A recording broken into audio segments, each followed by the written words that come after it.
പ്രതികൾ ജയിലിൽ നിന്ന് ചാടുന്നത് നമ്മൾ അനവധി സംഭവങ്ങളിലൂടെ കണ്ടിട്ടുണ്ട്. സിനിമകളിലൊക്കെയാണ് നമ്മൾ ഇത്തരം രംഗങ്ങൾ കൂടുതൽ കണ്ടിട്ടുള്ളത്. അനവധി മലയാള ചലച്ചിത്രങ്ങൾ ജയിൽ ചാടലുമായി ബന്ധപ്പെട്ട കഥ ആവിഷ്കരിച്ചിട്ടുണ്ട്.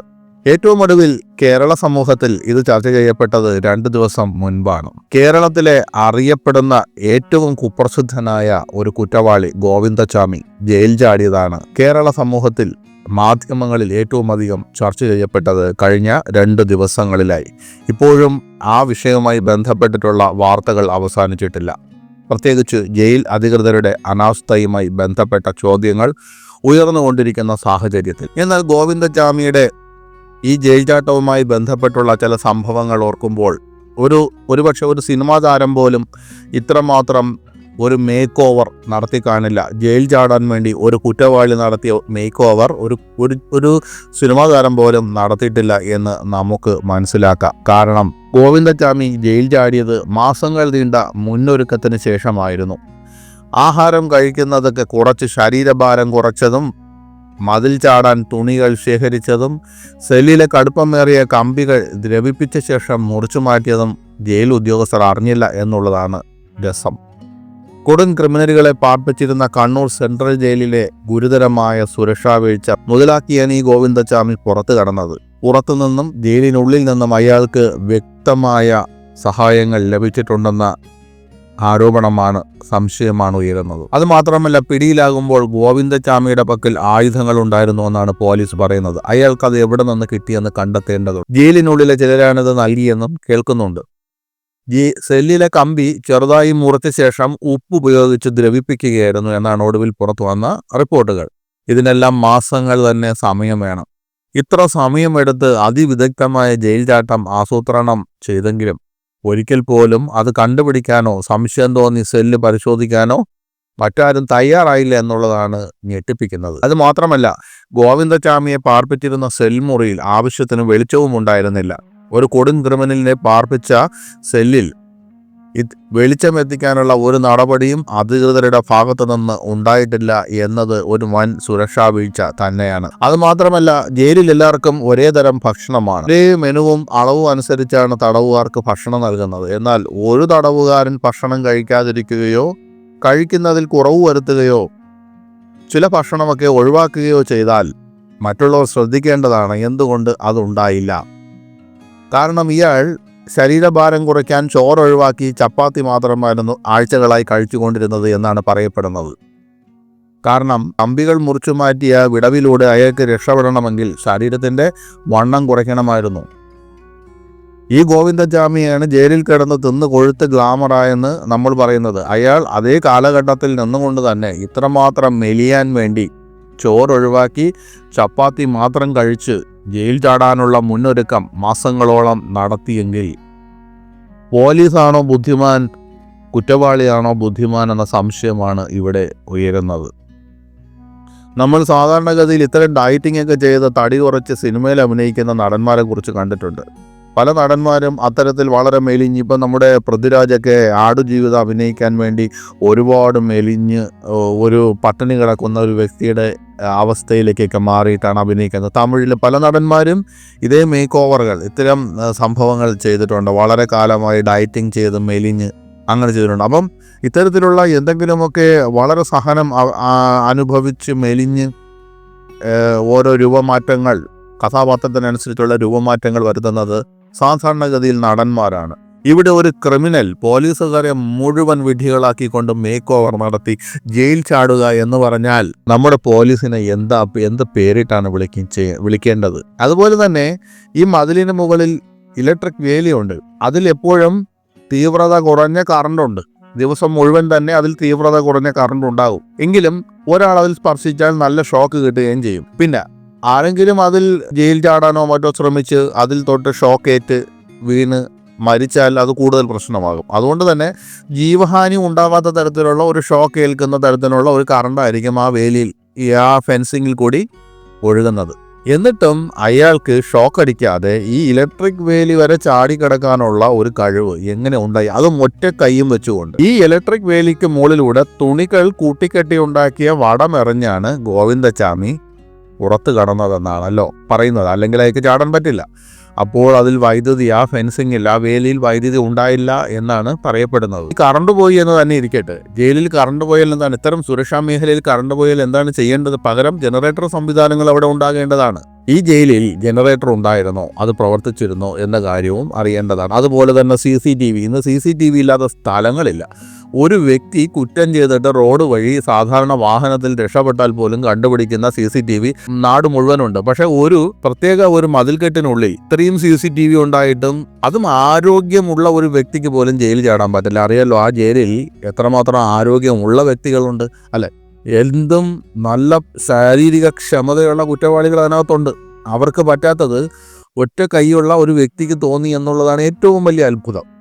അതും ജയിലെന്ന് പറഞ്ഞാൽ അവിടെ നിന്നൊരു ഈച്ചയ്ക്ക് പോലും പുറത്ത് കടക്കാനോ അകത്തേക്ക് അനധികൃതമായി കയറി പോകാനോ ആവില്ല. പിന്നെ ഇവരൊക്കെ ആരോപിക്കുന്നത് എന്താണ്? ആവശ്യത്തിന് ജീവനക്കാരില്ലാത്തതിനാൽ പലപ്പോഴും അത് സാധിച്ചില്ല, CCTV മോണിറ്ററിംഗ് ഉണ്ടായിട്ടില്ല എന്നൊക്കെയായിരിക്കും ഇവർ പറയുന്നത്. അതിനൊന്നും ഒരു ന്യായീകരണവും ഇല്ല എന്നുള്ളതാണ് സത്യം. കണ്ണൂരിലെ ജയിലിനെ കുറിച്ചാണെങ്കിൽ, സെൻട്രൽ ജയിലിനെ കുറിച്ചാണെങ്കിൽ ഒരുപാട് ആരോപണങ്ങളാണുള്ളത്. കാരണം അറ്റകുറ്റപ്പണികൾ നടത്താത്തത് കൊണ്ട് പല ഭാഗങ്ങളും വളരെ മോശമായിട്ടാണ് കിടക്കുന്നത് എന്നാണ് പറയുന്നത്. ഇപ്പോൾ ഉദാഹരണം, അവിടുത്തെ വാച്ച് ടവറിൽ തന്നെ കയറാൻ പറ്റില്ലെന്നാണ് പറയുന്നത്. ഇത് തടവ് പുള്ളികൾക്ക് സ്വാഭാവികമായി അറിയാമല്ലോ. അങ്ങനെയുള്ള എല്ലാ കാര്യങ്ങളും സസൂക്ഷ്മമായി നിരീക്ഷിച്ചു എന്നുള്ളതാണ് സത്യം. അങ്ങനെ സസൂക്ഷ്മമായി നിരീക്ഷിച്ച് ഒരു വ്യക്തി ജയിൽ ചാടണമെങ്കിൽ ആ വ്യക്തി ജയിലിനുള്ളിൽ നിന്നുകൊണ്ട് ആ വ്യക്തി എത്ര കാലമായി തയ്യാറെടുത്തു എന്നുള്ളത് വളരെ അത്ഭുതമാണ് നമുക്കുണ്ടാവുന്നത്. കാരണം സ്വാതന്ത്ര്യം അർദ്ധരാത്രിയിൽ എന്നൊരു സിനിമയുണ്ട്. ആ സിനിമ നിങ്ങളിൽ ചിലരെങ്കിലും കണ്ടിട്ടുണ്ടാകും. ആ സിനിമ ഒന്ന് കണ്ടു നോക്കണം. അതിനകത്ത്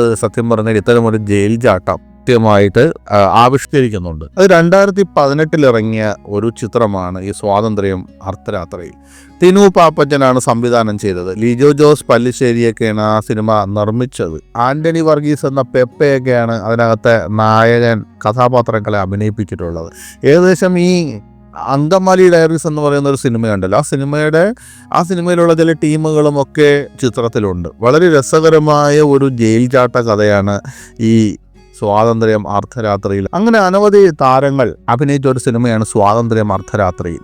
ആ ചിത്രത്തിൽ വളരെ കൃത്യമായി എങ്ങനെ ഒരു ജയിൽ ചാട്ടം ആവിഷ്കരിക്കാം, അല്ലെങ്കിൽ ഒരു ജയിൽ ചാട്ടം എങ്ങനെ വളരെ സുരക്ഷിതത്വമുള്ള ഒരു സുരക്ഷാ മേഖലയായ ഒരു ജയിലിൽ നിന്ന് എങ്ങനെ രക്ഷപ്പെടാമെന്നതിനെക്കുറിച്ച് തടവ് പുള്ളികൾ തന്നെ വളരെ ദിവസങ്ങൾക്ക് മാസങ്ങൾക്ക് മുമ്പ് തന്നെ അതിനെക്കുറിച്ച് ആലോചിക്കുന്നതും അതിൽ നിന്ന് രക്ഷപ്പെടാൻ അവർ ശ്രമിക്കുന്നതും ഒക്കെ നല്ല രസകരമായ വളരെ സിനിമയാണ്. ശരിക്കും ഈ ഗോവിന്ദചാമിയുടെ സംഭവം നമ്മൾ മനസ്സിലാക്കുമ്പോൾ അത് തന്നെയാണ് മനസ്സിലാക്കാനും സാധിക്കുന്നത്.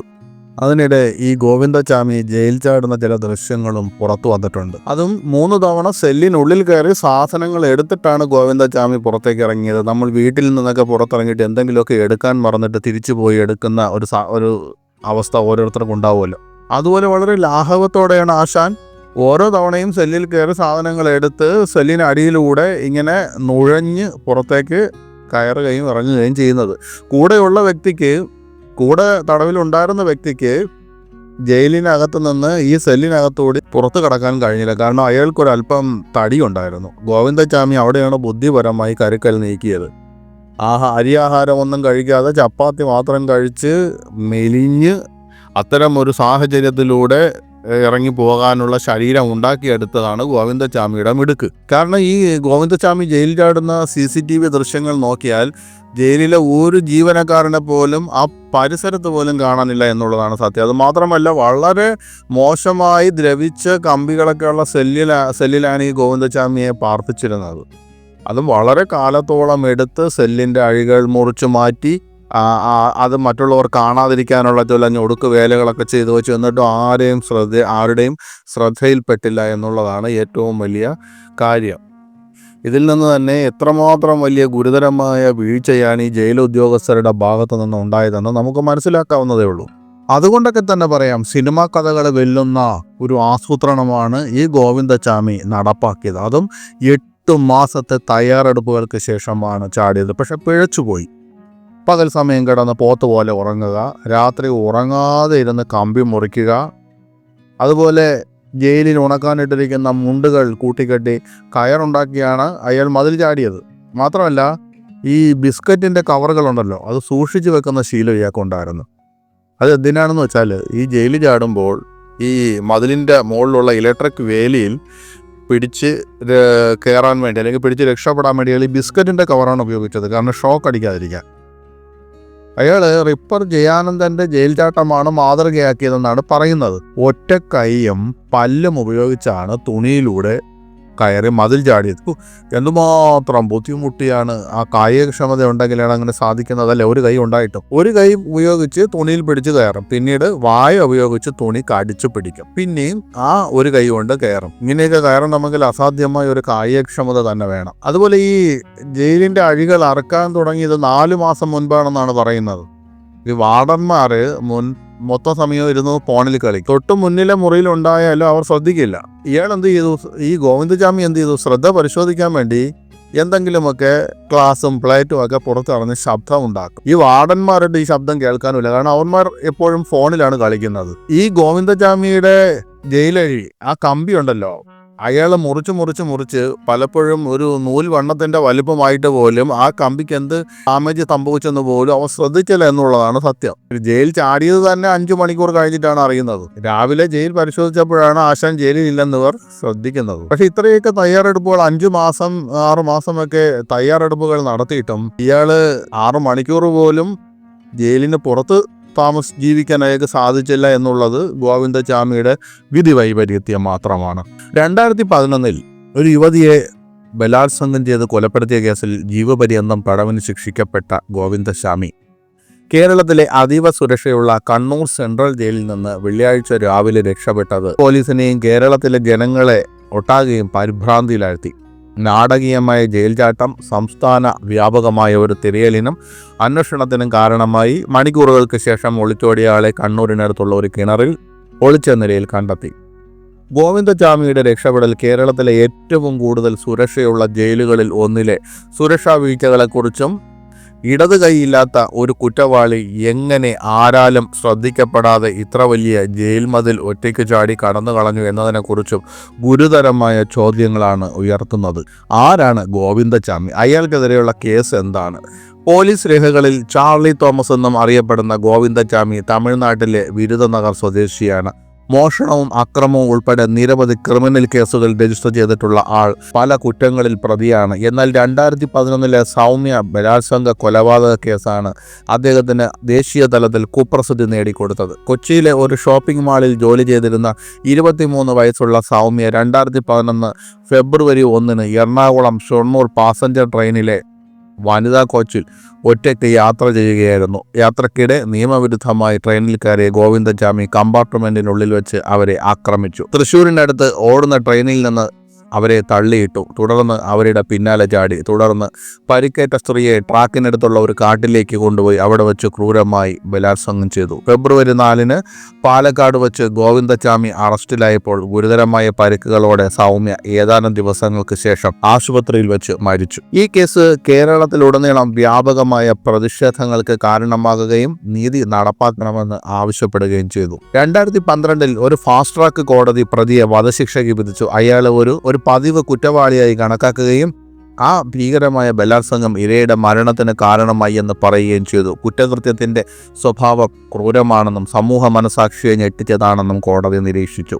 എന്നാൽ നിയമപോരാട്ടം അവിടെ അവസാനിച്ചില്ല. സൗമ്യയുടെ മരണത്തിലേക്ക് നയിച്ച പരുക്കുകൾ ഗോവിന്ദചാമി ട്രെയിനിൽ നിന്ന് തള്ളിയിട്ടതിലൂടെ ഉണ്ടായതെന്ന് സ്ഥിരീകരിക്കാൻ മതിയായ തെളിവുകളില്ലെന്ന് പറഞ്ഞുകൊണ്ട് 2016 സുപ്രീം കോടതി കൊലപാതക കുറ്റം റദ്ദാക്കി. എന്നിരുന്നാലും ബലാത്സംഗത്തിനുള്ള ജീവപര്യന്തം തടവ് കോടതി ശരിവെച്ചു. അദ്ദേഹത്തിൻ്റെ പ്രവർത്തികൾ നിഷേധിക്കാനാവാത്ത വിധം ക്രൂരമാണെന്ന് വാദിച്ചു. ഇന്നുവരെ സൗമ്യ കൊലക്കേസ് കേരളത്തിലെ ഏറ്റവും അസ്വസ്ഥതയുണ്ടാക്കിയ കുറ്റകൃത്യങ്ങളിൽ ഒന്നായും പൊതുഗതാഗതത്തിൽ സ്ത്രീകളുടെ സുരക്ഷയ്ക്ക് വേണ്ടിയുള്ള ഒരു സംവാദ കേന്ദ്രമായും തുടരുന്നു. കണ്ണൂർ ജയിലിൽ നിന്ന് ഗോവിന്ദചാമി എങ്ങനെയാണ് രക്ഷപ്പെട്ടത്? വെള്ളിയാഴ്ച പുലർച്ചെ ഗോവിന്ദചാമിയുടെ സെല്ലിൽ നടത്തിയ പരിശോധനയിലാണ് അദ്ദേഹത്തിന്റെ തിരോധാനം പുറത്തു വന്നതെന്ന് പോലീസ് പറഞ്ഞു. പതിവ് പരിശോധനകളിൽ അദ്ദേഹം പ്രതികരിക്കാതിരുന്നപ്പോൾ ജയിലധികൃതർക്ക് എന്തോ കുഴപ്പമുണ്ടെന്ന് മനസ്സിലായി. പോലീസും മാധ്യമങ്ങളും റിപ്പോർട്ട് ചെയ്തു. പുലർച്ചെ 1 മണിയോടെയാണ് അദ്ദേഹം രക്ഷപ്പെട്ടതെന്ന് CCTV ദൃശ്യങ്ങൾ പിന്നീട് വെളിപ്പെടുത്തുന്നു. ബ്ലോക്ക് 10 പാർപ്പിച്ചിരുന്ന ഗോവിന്ദച്ചാമിക്ക് തന്റെ സെല്ലിലെ കമ്പി വല മുറിച്ചു കടക്കാൻ കഴിഞ്ഞുവെന്ന് മാധ്യമങ്ങൾ റിപ്പോർട്ട് ചെയ്യുന്നു. തുടർന്ന് വസ്ത്രങ്ങൾ കൊണ്ട് നിർമ്മിച്ച ഒരു കയർ ഉപയോഗിച്ച് ജയിലിന്റെ 7.5 മീറ്റർ ഉയരമുള്ളതും വൈദ്യുതി വേലി കെട്ടിയതുമായ കൂറ്റൻ മതിൽ കയറി മുകളിലേക്ക് കയറി. ഒരു കൈ മാത്രമുണ്ടായിട്ടും അയാൾ ഇത് ചെയ്തത് ഗുരുതരമായ ചോദ്യങ്ങൾ ഉയർത്തുന്നു. സൗമ്യയുടെ അമ്മ സുമതി ഗോവിന്ദച്ചാമിയുടെ രക്ഷപ്പെടലിൽ ഞെട്ടൽ പ്രകടിപ്പിക്കുകയും ഇത്തരമൊരു വീഴ്ച എങ്ങനെ സംഭവിക്കുമെന്ന് ചോദിക്കുകയും ചെയ്തു. കണ്ണൂർ ജയിൽ വളരെ വലുതാണ്, അയാൾക്ക് എങ്ങനെ അവിടെ നിന്നൊരു ചാടി രക്ഷപ്പെടാൻ കഴിയും? പിന്തുണയില്ലാതെ അയാൾക്കത് ചെയ്യാൻ കഴിയില്ല, അത് അസാധ്യമാണ്. ഉള്ളിലുള്ള ആരോ അയാളെ സഹായിക്കുന്നു. അയാൾക്ക് ഒരു കൈ മാത്രമേ ഉള്ളൂ, മതിൽ വളരെ വലുതാണ്, അയാളെ ഉടൻ പിടികൂടണം. അവൻ ഇതുവരെ കണ്ണൂർ വിട്ടു പോയിട്ടുണ്ടായിരിക്കില്ലെന്ന് ഞാൻ കരുതുന്നു, അവർ മാധ്യമങ്ങളോട് പറഞ്ഞു. ജയിലിനുള്ളിൽ നിന്ന് ആരെങ്കിലും അയാളെ രക്ഷപ്പെടാൻ സഹായിച്ചിട്ടുണ്ടോ എന്ന് പോലീസ് അന്വേഷിക്കുന്നുണ്ടെന്ന് കണ്ണൂർ SP നിതിൻ പി രാജ് അന്നേരം പറഞ്ഞു. കഴിഞ്ഞ കുറച്ചു ദിവസങ്ങളായി ഇയാൾ രക്ഷപ്പെടാൻ പദ്ധതിയിട്ടിരുന്നതായി കണ്ടെത്തിയെന്നും അദ്ദേഹം പറഞ്ഞു. ജയിൽ ചാട്ടത്തിന് ശേഷം ഗോവിന്ദച്ചാമി എങ്ങനെയാണ് പിടിയിലായത്? കണ്ണൂർ സെൻട്രൽ ജയിലിൽ നിന്ന് ഗോവിന്ദച്ചാമി രക്ഷപ്പെട്ടതിനെ തുടർന്ന് കേരളത്തിലുടനീളം വലിയ തോതിലുള്ള തിരയലും അന്വേഷണവും ആരംഭിച്ചു. ചെക്ക് പോസ്റ്റുകളിൽ ജാഗ്രത പാലിക്കുകയും റെയിൽവേ സ്റ്റേഷനുകൾ, ബസ് സ്റ്റാൻഡുകൾ, സംസ്ഥാന അതിർത്തികൾ എന്നിവിടങ്ങളിൽ പോലീസ് നിരീക്ഷണം ശക്തമാക്കുകയും ചെയ്തു. കണ്ണൂരിൽ തന്നെ മണിക്കൂറുകൾക്കുള്ളിൽ അദ്ദേഹത്തെ കണ്ടെത്താൻ അധികാരികൾക്ക് കഴിഞ്ഞതായി മാധ്യമങ്ങൾ റിപ്പോർട്ട് ചെയ്യുന്നു. DCC ഓഫീസിന് സമീപം കറുത്ത പാന്റും ഷർട്ടും ധരിച്ച ഒരാളെ കണ്ട പ്രദേശവാസിയായ വിനോജിൽ നിന്നാണ് നിർണായക സൂചന ലഭിച്ചത്. അദ്ദേഹം പോലീസിന് വിവരം നൽകി. CCTV ദൃശ്യങ്ങൾ പരിശോധിച്ചപ്പോൾ പ്രദേശത്ത് കണ്ടയാൾ ഗോവിന്ദച്ചാമി തന്നെയെന്ന് സ്ഥിരീകരിച്ചതായി റിപ്പോർട്ട് ചെയ്തു. ഒരു ഡോഗ് സ്ക്വാഡ് അയാളുടെ മണം പിടിച്ചെടുക്കുകയും തിരച്ചിൽ സംഘത്തെ അതേ സ്ഥലത്തേക്ക് നയിക്കുകയും ചെയ്തു.